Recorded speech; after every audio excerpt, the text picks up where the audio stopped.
प्यारे साथियों, सबको प्यार भरा नमस्कार स्वीकार हो।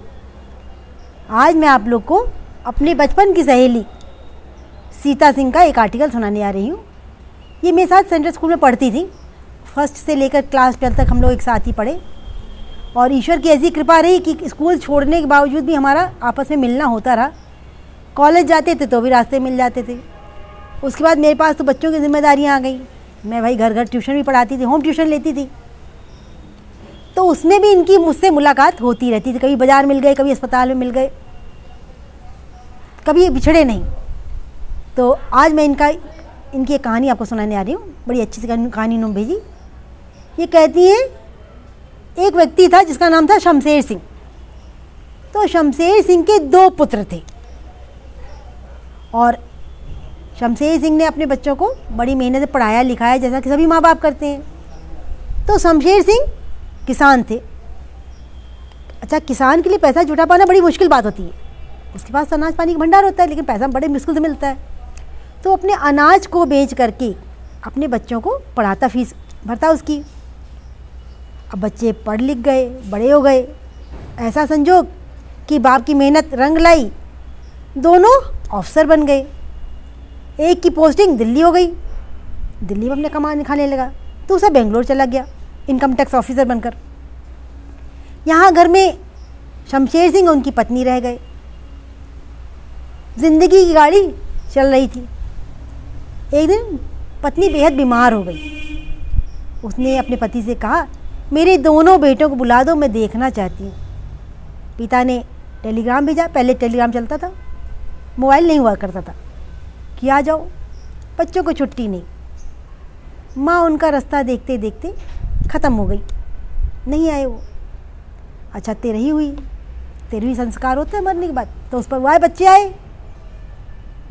बच्चे आए तो पिता से बोले कि पिताजी, माँ तो ख़त्म हो ही गई, अब आप हम लोग के साथ चलो, हम लोग साथ चल के रहो। तो कहती, बाप ने कहा बेटे से, खेत पात सब बेच दूं, चलकर रहूं तुम्हारे साथ। बाप ने कहा, खेत पात सब बेच दूं, चलकर रहूं तुम्हारे साथ शहर में। यही होता है। दोनों बेटे अफसर हैं, कमा रहे हैं, तो घर से गांव से कोई मोह नहीं। पिता फिर सोचे और बोले, रहूं तुम्हारे साथ तुम्हारे घर में, 1 महीना छोटे के साथ तो 1 महीना बड़े के साथ। कहते, इतने पर भी एक बेटा नहीं पलता है। ठीक कह रहे हो बेटो, समझ में मुझसे बढ़कर तुम हो। भाई, मैं तो ठहरा एक अनपढ़ किसान, मुझसे ज़्यादा समझदार तुम हो। मैं अनपढ़ गंवार किसान, तुम पढ़े लिखे अफसर हो। तुम कंधा अपनी माँ की अर्थी को दे न सके, इसका मुझे गम है। तुम कंधा अपनी माँ की अर्थी को दे न सके, इसका मुझे गम है। नहीं आए उस दिन जिस दिन माँ का देहांत हुआ था। अरे 13वीं पे आ गए हो, ये तुम्हारा एहसान क्या कम है? बड़ा एहसान किया मुझ पर तुम आ गए हो। क्या बतलाएं तुमको, क्या बतलाएं तुमको, हमने कितने नाजों से पाला था। तुम दोनों को चमकाने में खुद को धूमिल कर डाला था। धन की शिक्षा में कितने दिन बीते, धन की शिक्षा में कितने दिन बीते बढ़ेंगे।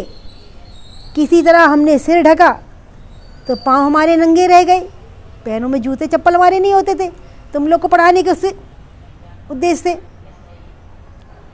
तुम्हें जिंदगी मान लिया था, तुम्हें जिंदगी मान लिया था, इसी लगन में थके न हारे। तुम्हें जिंदगी मान लिया था, इसी लगन में थके न हारे। हम कितने बेरंग हुए, हम कितने बेरंग हुए, तब रंग सुर्ख हुए तुम्हारे। स्वयं बेसुरे हुए, स्वयं बेसुरे हुए तुम्हारे संगीत की खातिर। कदम कदम पे हमें हारना पड़ा तुम्हारी जीत की खातिर। तुम जीते तो क्या, तुम जीते तो क्या बतलाऊं, कितनी फूल गई थी छाती। आहा, क्या बात है, मेरी मेहनत रंग लाई, मेरे दोनों बच्चे अफसर बन गए। एक दिल्ली में, दूसरा बेंगलोर में। पिता सोच सोच के गर्व होता था उसे क्या लगता था दुनिया भर का इनाम उसे मिल गया। तो पिता कहता है कि तुम जीते हो तो क्या बतलाऊं, कितनी फूल गई थी छाती, लेकिन किस्मत ऐसी निकली कि हार गए हम जीती बाजी। 3 महीने तक माँ तड़फी, 3 महीने तक माँ तड़फी, तड़फ तड़फ कर देखती रास्ता। 3 महीने तक माँ तड़फी, तड़प तड़प कर देखती रास्ता, मगर ना आए उसके बेटे। एक व्यस्त था तो क्या दूसरा भी व्यस्त था? एक को काम पड़ गया तो क्या दूसरा भी बिजी हो गया था? पूरी काया कांत थी, उसकी हर आहट को आंक रही थी। पूरी काया कांत थी, उसकी हर आहट आंक रही थी। आँखों की बेचैनी पल पल दरवाजे को झांक रही थी। आँखों की बेचैनी है पल पल दरवाजे को झांक रही थी। बीमारी उसका क्या करती, बीमारी उसका क्या करती, जीने की दृढ़ता थी गहरी, लेकिन अपनेपन की टूटन झेल न पाई वो ठठरी। वो बूढ़ी सी काया, बूढ़ी माँ, कमज़ोर माँ कि मेरे बच्चे नहीं आए, वो इस गम को बर्दाश्त नहीं कर पाई और माँ चली गई। बोलती वो ठठरी से काया नहीं झेल पाई। माँ करती रह गई प्रतीक्षा अपने बेटों के आने की। माँ करती रही प्रतीक्षा अपने बेटों के आने की। बेटे करते रहे प्रतीक्षा माँ के प्राण निकल जाने की। माँ मर जाए तब जाएं, अभी कितना क्यों जाएं। उम्मीदों की ढली दोपहर, उम्मीदों की ढली दोपहर, एक कसैली सांझ हो गई। 2 बेटों की मातारी, 2 बेटों की मातारी अंत समय में बांझ हो गई कि उसका कोई पुत्र ही नहीं है। कभी स्वार्थी सगा न होगा, कभी स्वार्थी सगा न होगा, कितनी भी ऊंचाई छू ले। माँ बाप को भूले, बाप को भूले, पर माता पिता की संपत्ति को ना भूले। भाई उसमें हिस्सा लेने तुम आ गए। जो भी पास में है मेरे बेच दूं मैं, गांव छोड़ दूं शहर चलूं मैं। जो भी पास में है बेच के दे दूं, गांव छोड़ दूं शहर चलूं मैं। कहाँ से वो विश्वास में ले आऊं, शहर चलूं और हाथ मलूं मैं। यहाँ तो धोखा दिया, वहाँ भी धोखा दोगे। माना कम है सुख सुविधाएं, माना कम है सुख सुविधाएं, जीने का आधार बहुत है, पैसा बहुत नहीं है, फिर भी मेरे इस गांव में प्यार बहुत है। तुम दोनों इंग्लिश में माध्यम में, तुम दोनों इंग्लिश माध्यम के स्कूलों में पढ़े हुए हो। अंग्रेजी में बचपन बीता, अंग्रेजी में ही बड़े हुए हो। तुम जो बर्ताव किए हो, तुम जो ये बर्ताव किए हो, ये ताजुब की बात नहीं। तुम जो ये बर्ताव किए हो, ये ताजुब की बात नहीं, क्योंकि अंग्रेजी की किसी भी किताब में श्रवण कुमार का पाठ नहीं। रास्ता देख रहे अशकों का, रास्ता देख रहे अशकों का आशीर्वाद भी न ले सके तुम। रास्ता देख रहे अशकों का आशीर्वाद भी न ले सके तुम। मेरे अफसर बेटो, माँ को अंजलि भर भी जल दे न सके तुम। मेरे लायकदार बेटो, माँ को अंजलि भर जल भी दे न सके तुम। देखो इसको, देखो इसको, इसका नाम है मुन्ना। गांव का कोई बच्चा वहाँ खड़ा था, कहती देखो इसका नाम है मुन्ना, हमें खिलाकर कुछ खाया। 3 महीने साथ रहा ये, कब सोया मैं जान न पाया। बेटा वो जो तुमने मन में जीवन की एक आस जगाए, बेटा तो वो है जो मन में जीवन की एक आस जगाए। बेटा तो वो है जो कांपते हाथों की लाठी बन जाए। तुम दोनों इतिहास रचे हो, तुम दोनों ने इतिहास रचे हो, तो मैं भी एक इतिहास रचूंगा। अरे खेत पात घर बेच करके जो कुछ भी है सब मैं मुन्ना के नाम करूंगा। अब न मुझे परवाह, अब न मुझे परवाह स्वर्ग या नर्क मुझे मोक्ष मिले। अब न मुझे परवाह स्वर्ग नर्क या मोक्ष मुझे मिलेगा। मैं मुन्ना को हक देता हूँ, यही मुझे मुखार अग्नि देगा कि अंतिम क्रियाएं जितनी भी हैं वो यही करेगा। यही मेरा असली बेटा है, जिसने मेरा दुख में साथ दिया। कहते 2 भाई थे, दोनों विदेश में रह रहे थे। माँ की हालत ख़राब हुई, वो मर गई।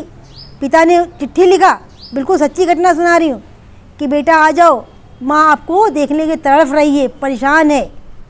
तो बड़े भाई ने छोटे से कहा कि तू चले यार, मुझको छुट्टी नहीं मिल रही। छोटा बोला भैया तुम चले आओ, मुझे छुट्टी नहीं मिल रही। तो बड़े भाई ने कहा इस बार चले जाओ, अगली बार मैं चले आऊँगा। जब वो आए, पिता ने पूछा कि बड़ा भाई क्यों नहीं आया।